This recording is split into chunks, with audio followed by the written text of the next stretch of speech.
नमस्कार दोस्तों, जैसा कि मैंने रामायण के प्रसंग में बताया था कि लक्ष्मण जी को रावण ने पहली शिक्षा क्या दी।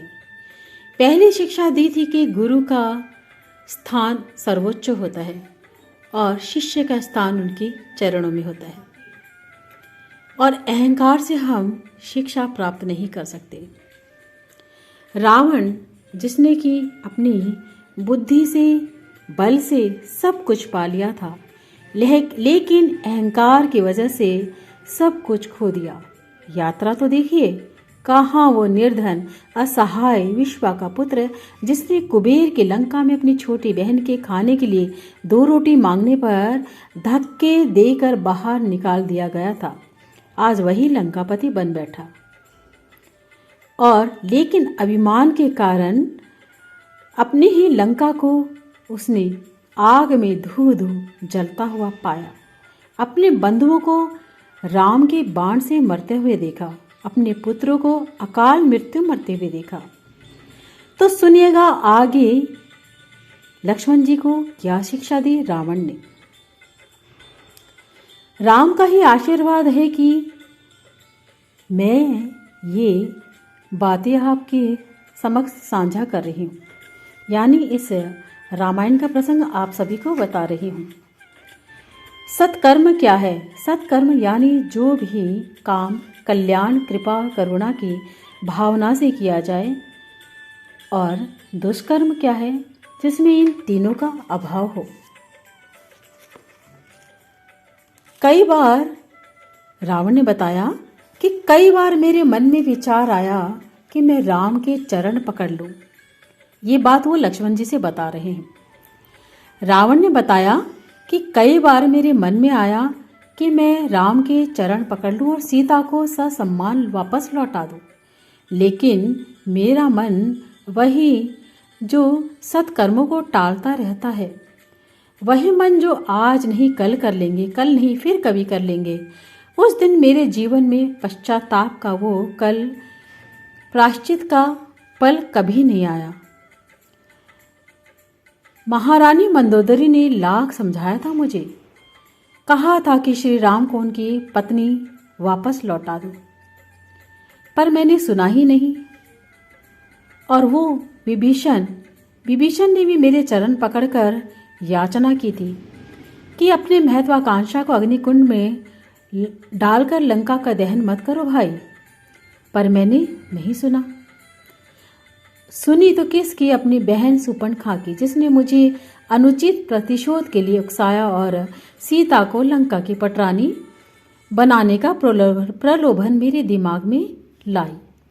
मन तो सदैव प्रलोभन की तरफ भागता है, और तो और शास्त्र भी इन प्रलोभनों का षड्यंत्र समझ नहीं पाता। मेरे मन में शुभ विकल्प सदैव आया, लेकिन मैं उसे टालता रहा। मैंने यदि उसी क्षण ये निर्णय ले लिया होता कि सीता को लौटा दूं, तो मेरा काल आज कभी नहीं आता।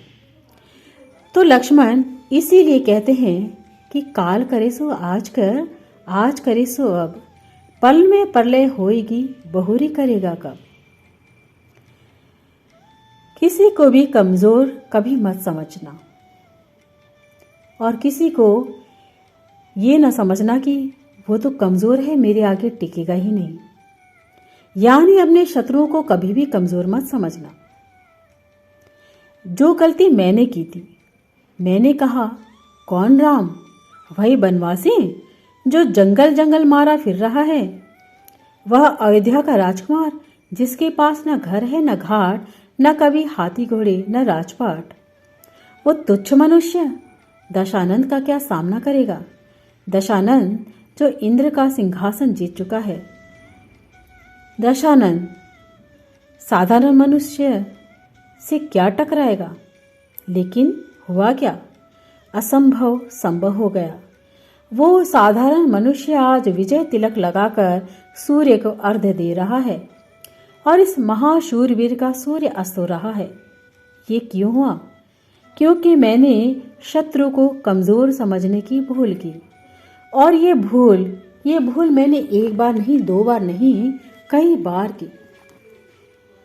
इसकी आधारशिला तो उसी दिन हो गई जब मैंने जगत पिता से अमरत्व का वरदान मांगा था। अपने शब्द आज भी स्मरण है मुझे। जब मैंने जगत पिता से कहा था कि वरदान दीजिए जगत पिता कि मेरी मृत्यु ना किसी देवता के हाथों हो, ना किसी असुर के, ना साधु से, ना कोई पशु से, ना पक्षी से, ना गंधर्व से, सबसे सुरक्षित कर लिया था मैंने स्वयं को। पर मनुष्य के विरुद्ध वरदान का कवच पहनूं, मैंने खुद को इतना लायक ही ना समझा। मेरा अहंकार ही मुझे ले डूबा। नियति ने राम का वेश लिया और काट दिए मेरे 10 शीश, उतार दिया मेरी नाभि में बाण। पर तुम अपने जीवन में ये भूल कभी मत करना लक्ष्मण।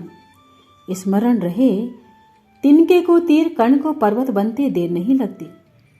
विरोधी कमजोर है, ये विचार भी यदि मन में आ गया तो समझ लेना कि तुमने आने वाले विनाश को खींच दिया। इसी के संग